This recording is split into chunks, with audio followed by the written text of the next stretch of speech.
Greetings everyone and welcome to a very first interview with Bart Mamzer, and today we're gonna talk about Bart Mamzer's experience in the game industry and the development feelings from the game Powerlust, which he's been creating for the past months or years.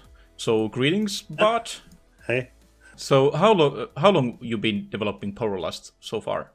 More or less a year now. Okay, that's a long time, I man. started at the end of 2018, no, 2017. Okay. And it was actually a little bit earlier, I guess, but it wasn't that focused. I started focusing on it in 2018 year. Okay. All right, nice. So have you been working with Unity or is it Unreal Engine or? It's Unity. It's good. I think Unreal is great too, for sure, but I've started with Unity, so I'm sticking to it. Yeah.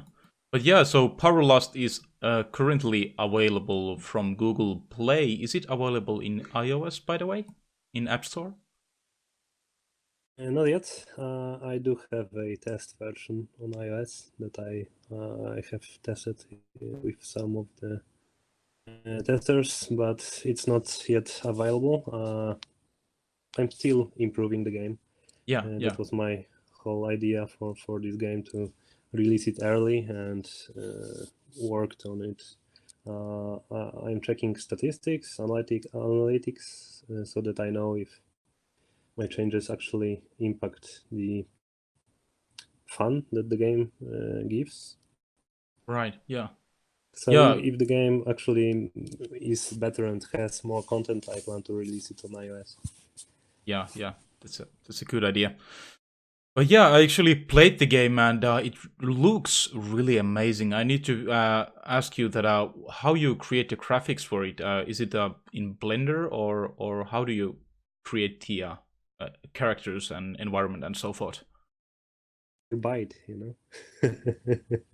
Okay, yeah. You buy it from the asset store. That's the fastest road. Yeah, of course. Yeah, that's a good call when developing. Being a solo developer, you save a lot of time by doing so. Exactly. So yeah, so you don't create art by yourself. You use the asset stores, right? Yeah, I'm like probably 95% of the stuff is from the asset store. I just tweak some things and maybe some textures so that they fit my game better. But and animations and stuff like that, I buy. Yeah, It's very cheap, so yeah, that's for sure. I don't really need original art to have a fun game, in my opinion. Yeah, if you basically calculate your time into money, thinking of that, you would actually model the characters and do the rigging and animation and so forth. How many hours would that take? So it would take Exactly. a lot of hours. So thinking of that, you purchase it with like $10 or so forth from the asset store. So that's good value for your time.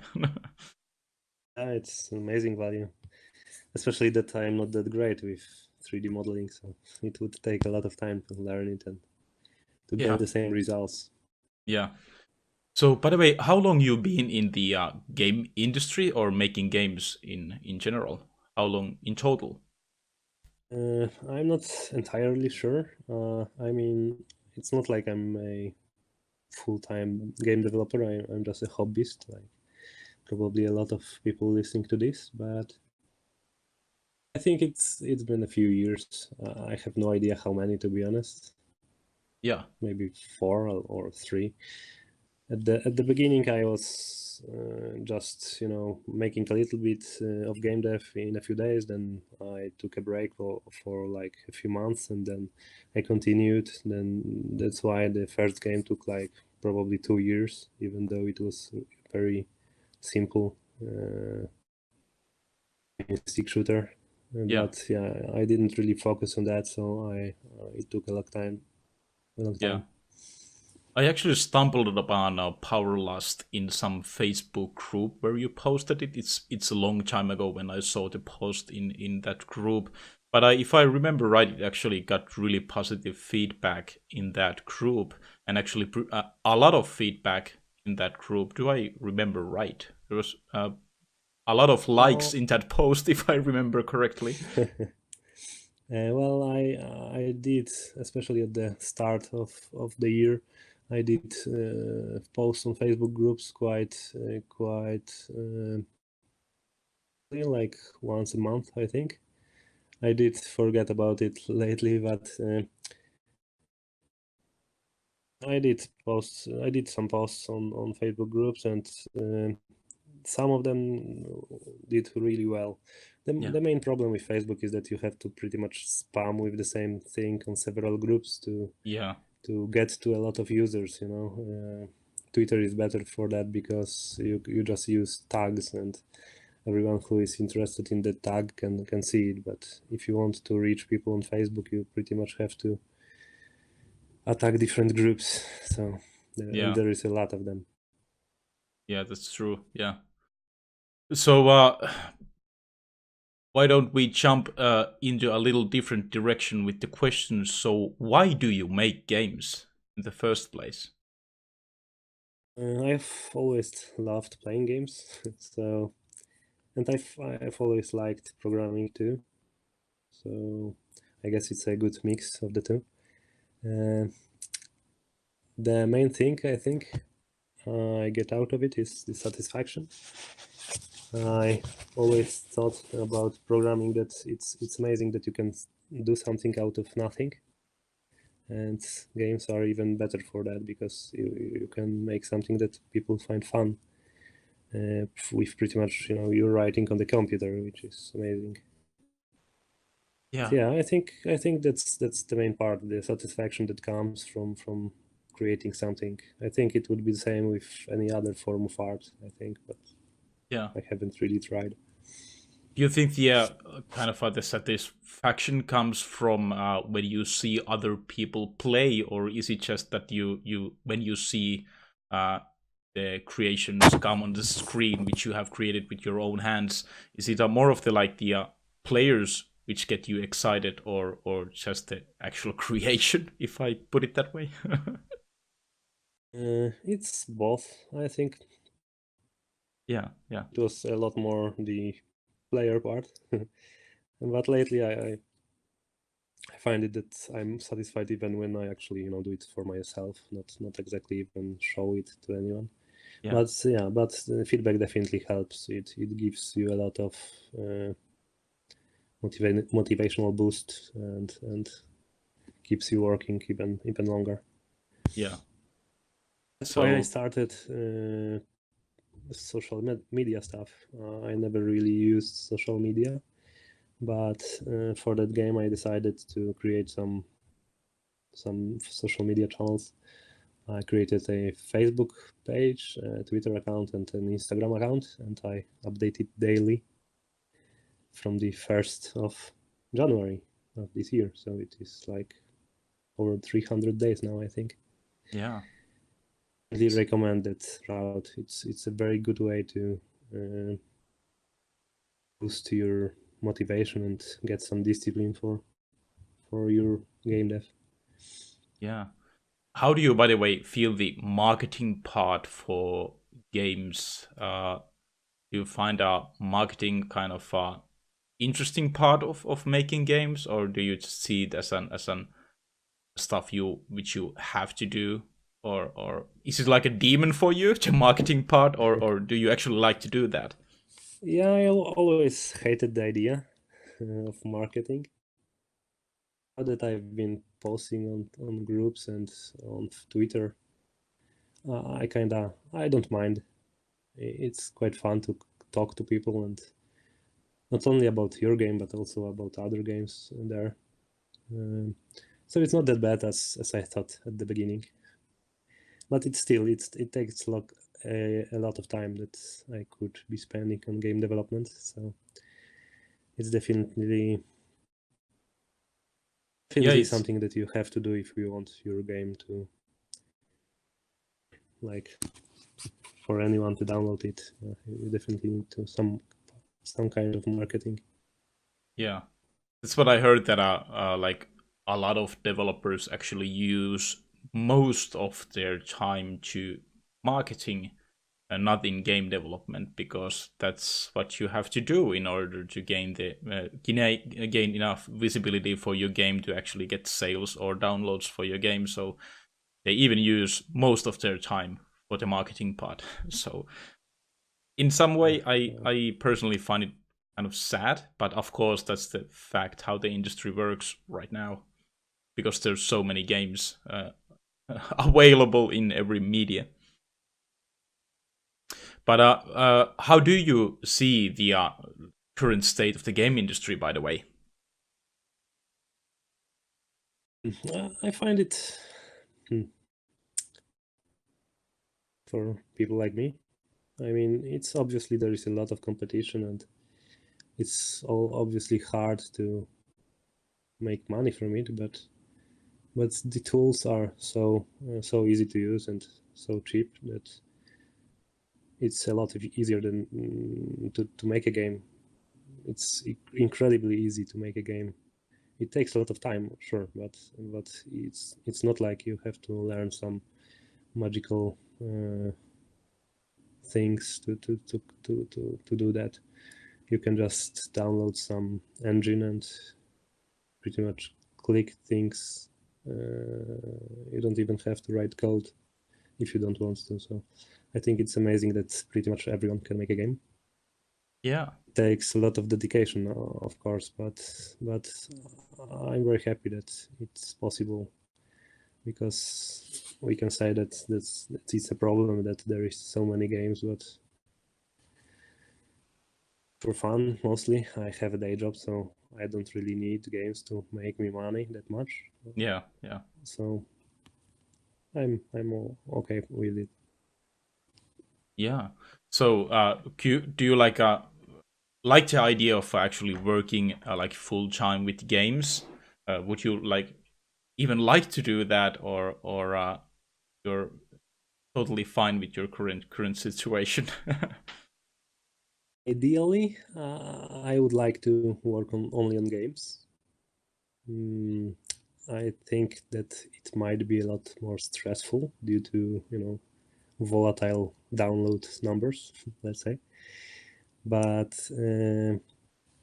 I would love that. Yeah, sure. If I did get a reasonable income for month or years, let's say, from the things that I make as a hobby, then I would think about switching it. But right now it would be too risky to do that. But yes, Yeah, I would love to work on games, solely on games. I wouldn't really like to work in some big studio though, because I don't really fun there. I don't really want to do just a small part of the game.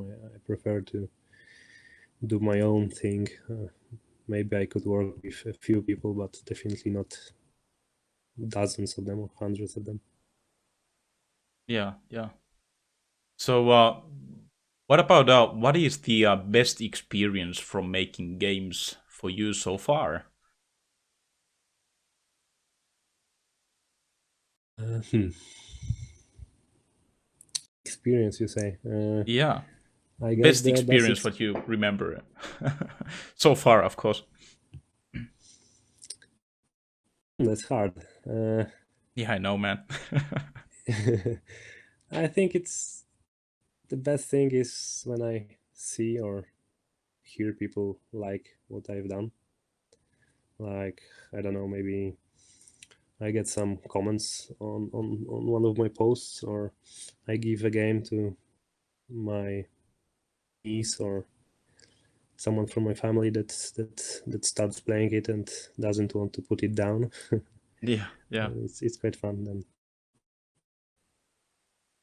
It's always the best test conclusion is that how long does it take when the person puts the phone down, so you know that Yeah. did he enjoy it or not. Yeah.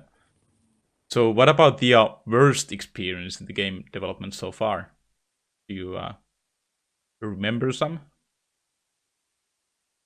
Bugs, I guess, and not like in-game bugs, but bugs in tools that you have to fix even though you didn't create them. Yeah. That's the worst part of programming overall, I think. It's very frustrating that you can't work on your stuff, but you have to think what's wrong. Yeah, it can be a Find a time solution. consuming in some cases. Yeah, Yeah. and it can be demotivating too. You know. Yeah, yeah. Especially if you realize that the bug, like you can track it down and see that there's actually some pretty major issues with your game, that it causes like a domino effect. When you start fixing it, you start encountering more and more bugs. So it can be really demotivating in some cases. Yeah. But let's go for the fun question. So, if you would be given infinite resources, what would you do? I would keep doing what I do, just without a full-time job, probably. Yeah, I think I try to get some licenses for other platforms, maybe get some original art and sounds. But other than that, I'm pretty satisfied with what I'm doing now. It's yeah, a big project, so it's fun. yeah. But that sounds really good. You're in a good situation if thinking that way. Yeah, So it's quite fun now. Yeah, quite nice. yeah. So the last question for our interview is that what would be your tips for a beginner game developer? There can be one Okay. or several. The first thing I would say is that I think that you can learn best by trying to do something and not by learning the theory of it. So I would suggest downloading some kind of game engine, and I would suggest trying to make a simple game with it, using some tutorials or things like that. That way you will learn a lot faster than just watching videos or reading some theory. Um, and the second thing, the most problematic thing I have encountered is motivation, discipline, and I think that a lot of people have issues with that too. So right now I'm in a place where I happily work on my game like every day and whenever I get the time. But that definitely wasn't the case in the past. Like I said, I took a lot of breaks and I didn't really focus on my development. So it's changed, especially in the past year. So if anyone has trouble with discipline and development, I would say that I have tried a few things and I think they helped me. The first thing is the thing called mini habits. I read a book by Stephen Guys that suggested that you should mm, slower so that you don't say to yourself that you'll work on your game 2 hours every day. You just say 5 minutes every day, and it's enough.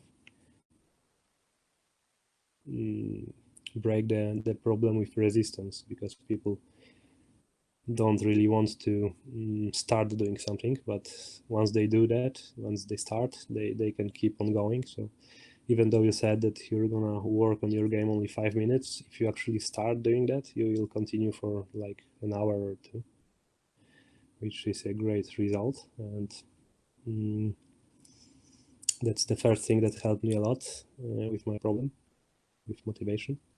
The second thing is the thing that I already said, the daily social media posts.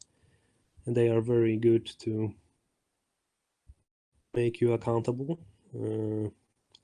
If you want to post something about your development every day, then you have to do some development every day. So it's a good way to make sure you do that. And so I definitely recommend it, and it's surprisingly easy. But I would go with sharing on social media, but it's quite okay now. Last thing was that I found a accountability buddy.